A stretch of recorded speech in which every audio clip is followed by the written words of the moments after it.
1997년부터 약 18년 동안 라이트 헤비급에는 총 18명의 챔피언이 있었습니다. 초대 라이트 헤비급 타이틀전은 1997년 12월 21일 일본 요코하마에서 열린 UFC 재팬에서 펼쳐졌습니다. 일본의 판크라스 챔피언 출신의 프랭크 샴락이 자유형 레슬링 올림픽 금메달리스트이자 UFC 미들급 토너먼트 우승자인 케빈 잭슨을 16초 만에 안바로 잡아내고 초대 라이트 헤비급 챔피언이 됩니다. 샴락은 이고르 지노비에프, 제레미 온, 존 로버를 모두 피니쉬시키면서 3차 방어에 성공했고 4차 방어전에서 만난 티토 오티즈에게 4라운드 대역전승을 거두고 4차 방어에 성공합니다. 하지만 UFC와의 관계가 좋지 못했고 결국 2달 뒤 벨트를 반납하면서 챔피언 자리에서 내려옵니다. 샴락의 자리를 이어받은 사람은 괴물 레슬러 티토 오티즈였습니다. 2000년 4월 14일 일본 도쿄에서 열린 UFC 25에서 오티즈와 반드레이 실바가 타이틀전을 가졌고 오티즈가 5라운드 내내 실바를 레슬링으로 압도하면서 만장일치 판정승을 거두고 2대 UFC 라이트 헤비급 챔피언이 됩니다. 오티즈는 약 9개월 동안 곤도 유키, 에반 터너, 엘비스 시노식, 블라디미르 마추셴코를 모두 잡아내면서 프랭크 샴락의 기록인 4차 방어 기록과 타이를 이뤘고 마지막으로 프랭크의 형 켄 샴락까지 잡아내면서 프랭크의 4차 방어 기록을 5차 방어로 경신합니다. 그런데 오티즈와 UFC의 사이에 불화가 발생합니다. 원인은 바로 당시 라이트 헤비급 넘버원 컨텐더였던 청 리델이었죠. 사실 오티즈의 5차 방어전 상대는 리델이었습니다. 그런데 오티즈와 리델이 절친한 사이라는 게 문제였죠. 그럼에도 불구하고 리델은 타이틀전을 원했고 오티즈는 지금 받는 돈으로는 리델과 싸울 수 없다며 켄 샴락과 싸웠던 것이었습니다. 샴락전이 끝나고 나서도 오티즈는 리델과의 경기를 거부했고 결국 UFC와 협상이 제대로 풀리지 않으면서 오티즈가 장기간 결장하게 됩니다. UFC는 오티즈를 압박하기 위해 잠정 타이틀전을 열었고 여기서 전 헤비급 챔피언 출신의 랜디 커터와 척 리델이 격돌. 리델의 승리가 예상됐지만 커터가 리델을 압도하면서 3라운드 승리를 거두고 잠정 라이트 헤비급 챔피언에 등극합니다. 그리고 커투어가 오티즈마저 압도하면서 만장일치 판정승을 거두고 40살의 3대 UFC 라이트 헤비급 챔피언에 등극함과 동시에 UFC 최초의 2체급 챔피언이 됩니다. 커투어는 1차 방어전 상대로 자신이 헤비급에서 한 차례 꺾은 바 있던 천재 비토 벨포트를 만납니다. 그런데 경기 초반 벨포트의 레프트가 커투어의 왼쪽 눈을 긁어버렸고 커투어의 눈을 확인한 링 닥터가 경기를 중단시키면서 비토 벨포트가 4대 UFC 라이트 헤비급 챔피언이 됩니다. 하지만 사고였기 때문에 둘의 리매치가 펼쳐졌고 커투어가 1차전은 사고였다는 것을 완벽하게 증명하면서 역으로 닥터 스탑 승리를 거두고 자신의 벨트를 되찾아옵니다. 그리고 커투어가 벨포트와 타이틀을 놓고 싸우던 사이 리델과 오티즈의 사이는 틀어집니다. 결국 둘의 대결에서 리델이 오티즈를 너가웃시키면서 리델은 UFC 최고의 스타가 되죠. 이때 UFC는 The Ultimate Fighter라는 서바이벌 프로그램을 계획 중이었고 리델의 인기를 활용하기 위해 커투어와 리델에게 서바이벌 프로그램의 메인 코치를 맡깁니다.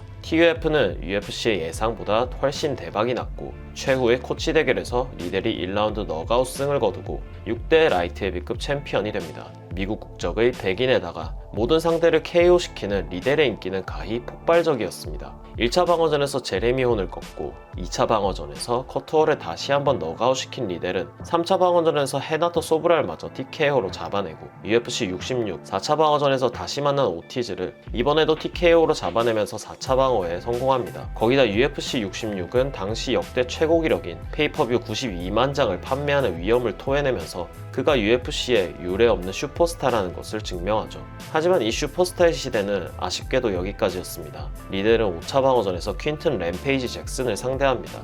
약 4년 전 일본의 프라이드에서 리델에게 뼈아픈 패배를 안긴 적이 있는 상대였죠. 그리고 램페이지가 이번에도 리델의 앞길을 가로막으면서 퀸튼 잭슨이 7대 UFC 라이트 헤비급 챔피언에 등극. 리델의 시대가 이렇게 막을 내리고 라이트 헤비급은 춘추전국 시대를 맞이합니다.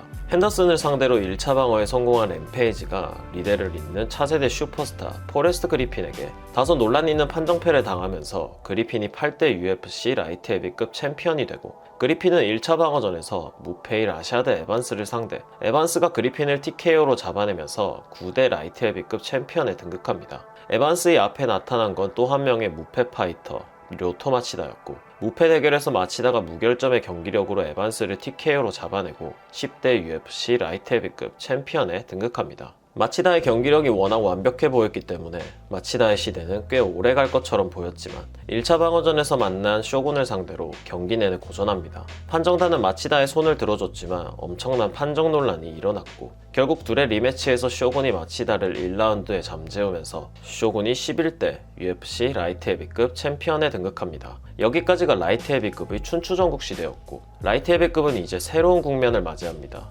바로 존 존스의 등장이었죠. 쇼군은 1차 방어전에서 전 챔피언 라샤드 에반스를 상대하게 됩니다. 그런데 경기를 6주 앞둔 UFC 126 당일 에반스가 훈련 중 부상을 당합니다. UFC는 램페이지에게 가장 먼저 대타를 요청했으나 램페이지가 준비 기간이 짧다는 이유로 이를 거절하면서 같은 날 승리를 거둔 에반스의 팀메이트 존스에게 타이틀샷이 주어지죠. 존스는 짧은 준비 기간에도 불구하고 쇼군을 상대로 차원이 다른 폭핵에 가까운 경기를 펼쳤고 3라운드 TKO 승을 거두면서 12대 UFC 라이트 헤비급 챔피언에 등극, 존 존스의 시대를 선포합니다. 챔피언이 된 존스는 전 챔피언들을 모두 정리하기 시작합니다. 1차 방어전에서 퀸튼 잭슨을 서브미션으로, 2차 방어전에서 료토 마치다를 서브미션으로, 3차 방어전에서 전 팀메이트 라샤드 에반스를 만장일치 판정으로, 4차 방어전에서 비토 벨포트를 서브미션으로 잡아냅니다. 이 모든 방어전이 불과 1년 동안 일어난 일이었고 4경기 동안 벨포트의 안바에 팔이 부러진 것을 제외하면 존스에게 위기는 찾아볼 수 없었습니다. 5차 방어전에서도 발가락이 찢어진 상태에서 손앤을 1라운드 만에 잡아내면서 티토 오티즈의 라이트 헤비급 최다 타이틀 방어 기록과 동률을 이루게 된 존스는 새로운 기록을 세우기 위해 6차 방어전에서 알렉산더 구스타프손을 상대합니다. 구스타프손은 존스와 동갑이었고 존스 커리어에서 처음으로 존스보다 신장이 큰 상대였죠. 그리고 이는 변수로 작용했습니다. 존스는 구스타프손에게 생애 첫 테이크다운을 허용하고 처음으로 얼굴이 엉망이 되는 모습을 보여줍니다. 하지만 챔피언의 저력으로 만장일치 판정승을 거두고 6차 방어로 라이트 헤비급 최다 타이틀 방어 기록을 경신합니다. 둘의 경기는 정말 치열했고 지금까지도 라이트 헤비급 역사상 최고의 경기로 불리고 있습니다. 존스는 7차 방어전에서 글로벌 테세이라를 가볍게 잡아내고 8차 방어전에서 헤비급에서 내려온 그의 일생일대의 숙적이 되는 다니엘 코미어를 만납니다. 둘은 자신들의 미래를 직감한 듯 첫 만남부터 몸싸움을 펼쳤죠. 경기는 생각보다 일방적이었고 존스가 하나의 라운드만 내주면서 코미어를 만장일치 판정으로 잡아내고 8차 방어에 성공합니다. 이 모든 업적을 이룬 존스의 나이는 겨우 27살이었습니다. 하지만 이후부터 존스의 모든 악행이 시작되죠. 존스는 앤소니 존슨을 상대로 9차 방어전을 가질 예정이었습니다. 그런데 시합을 한 달 앞두고 임산부 뺑소니 사고를 일으키죠. 존스는 타이틀을 박탈당하고 무기한 출장 정지를 당합니다. 존스의 빈자리를 채운 것은 다니엘 코미어였고 코미어가 앤소니 존슨을 서브미션으로 잡아내고 13대 UFC 라이트 헤비급 챔피언이 됩니다. 코미어는 1차 방어전에서 구스타프손을 만나 혈전 끝에 판정승을 거두고 존스의 출장 정지 징계가 해제되면서 2016년 4월 UFC 197에서 2차전을 가지게 됩니다. 하지만 코미어의 부상으로 오빈스 생푸르가 긴급 투입됐고 존스가 생푸르를 잡아내고 잠정 챔피언에 등극합니다. 약 3달 뒤 역사적인 UFC 200의 메인 이벤트에서 코미어와 존스의 통합 타이틀전이 성사. 오랫동안 기다렸던 둘의 2차전을 볼 수 있나 싶었는데 경기 불과 3일 전 존스의 도핑이 적발되면서 둘의 경기는 무산되고 존스는 그의 잠정 타이틀을 박탈당합니다. 존스가 출장 정지 징계를 당한 사이 코미어는 존슨을 상대로 타이틀 2차 방어에 성공합니다. 이후 존스가 다시 징계를 마치고 돌아와 UFC 214에서 둘의 리매치가 세 번째로 추진됩니다. 이번에는 무사히 시합이 열렸고 존스가 3라운드 너가웃 승리를 거두면서 14대 라이트 헤비급 챔피언이 되는데 8월 22일 개체량 때 채취된 존스의 소변 샘플에서 양성 반응이 일어났다는 소식이 전해집니다. 존스는 임시적으로 출장 정지 처분을 받았고 9월 13일 유사단은 2개의 소변 샘플에서 모두 양성 반응이 확인됐다는 것을 알리면서 존스는 그의 벨트를 세 번째 박탈당합니다. UFC는 코미어에게 다시 벨트를 돌려줬고 코미어는 볼칸 우즈데미르를 꺾고 타이틀 3차 방어에 성공, 이후 헤비급 벨트까지 따냅니다. 그리고 2018년 10월 28일 존스의 출장 정지 징계가 해제됩니다. 코미어가 라이트 헤비급으로 돌아올 의사가 없었기 때문에 UFC는 2018년 12월 29일 UFC 232에서 존스와 구스타프손의 타이틀전을 성사시키고 경기 하루 전에 코미어가 벨트를 반납하기로 합니다. 그런데 23일 존스의 소변에서 다시 튜리나볼 양성 반응이 일어납니다. 하지만 이는 극소량의 이른바 픽토그램 단위의 양이었기 때문에 유사단은 존스가 지난 징계 때 투약했던 튜리나볼의 잔여물이라고 판단했고 약물을 재투약했다는 증거가 없다며 징계를 내리지 않았지만 네바다 주체육위원회에서는 존스의 라이센스를 발급해주지 않습니다. UFC는 급하게 시합 장소를 라스베가스에서 캘리포니아로 옮겼고 우여곡절 끝에 존스가 구스타프손을 3라운드 TKO로 잡아내고 14대 라이트 헤비급 챔피언이 됩니다. 3년 8개월 만에 챔피언으로 돌아온 존스는 앤서니 스미스, 티아고 산토스, 도미닉 레이스에게 모두 승리를 거두고 3차 방어에 성공합니다. 이후 존스는 헤비급으로 올라갈 의사를 보였고 은가노와의 헤비급 타이틀전이 추진되지만 파이트머니 문제로 UFC와 마찰을 빚은 뒤 그의 라이트 헤비급 벨트를 반납합니다. 길고도 길었던 다사다난했던 존스의 시대가 막을 내렸고 라이트 헤비급은 이제 새로운 국면을 맞이합니다. 이안 블라코비치와 도미닉 레이스가 공석이 된 라이트 헤비급 타이틀전을 가졌고 블라코비치가 2라운드 TKO 승을 거두면서 15대 라이트 헤비급 챔피언이 됩니다.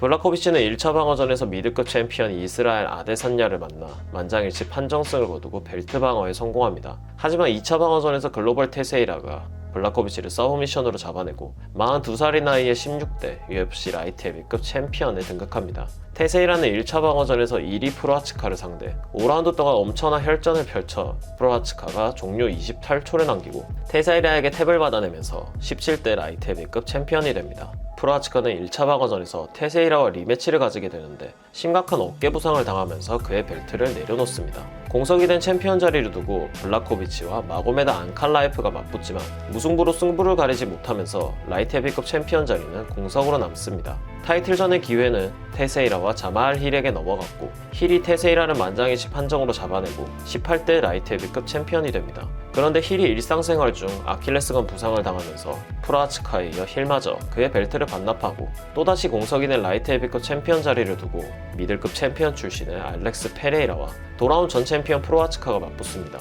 그리고 페레이라가 프로아츠카를 TKO로 잡아내고 19대 라이트 헤비급 챔피언이 됩니다. 페레이라는 1차전에서 힐을 KO로 2차 방어전에서 다시 만난 프로아츠카를 다시 한번 TKO로 3차 방어전에서 칼릴 라운트리까지 TKO로 잡아내면서 1년 동안 4번의 타이틀전에서 모두 승리를 거둡니다. 그리고 최강의 도전자라는 마고메드 안칼라에프를 상대로 4차 방어전에 나서죠. 하지만 안칼라에프의 타격과 클린치에 고전하면서 안칼라에프가 만장일치 판정승을 거두고 20대 라이트 헤비급 챔피언이 됩니다. 하지만 211대 둘의 리매치에서 페레이라가 1라운드 안칼라에프를 TKO로 잡아내면서 21대 라이트 헤비급 챔피언에 등극, 자신의 벨트를 바로 되찾아오는 데 성공합니다.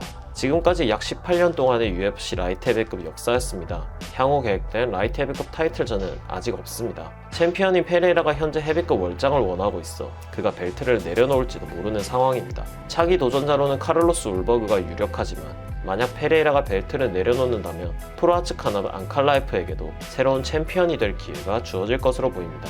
오늘 영상은 여기까지입니다. 재밌게 보셨다면 좋아요와 구독 부탁드립니다. 오늘도 시청해주셔서 감사합니다.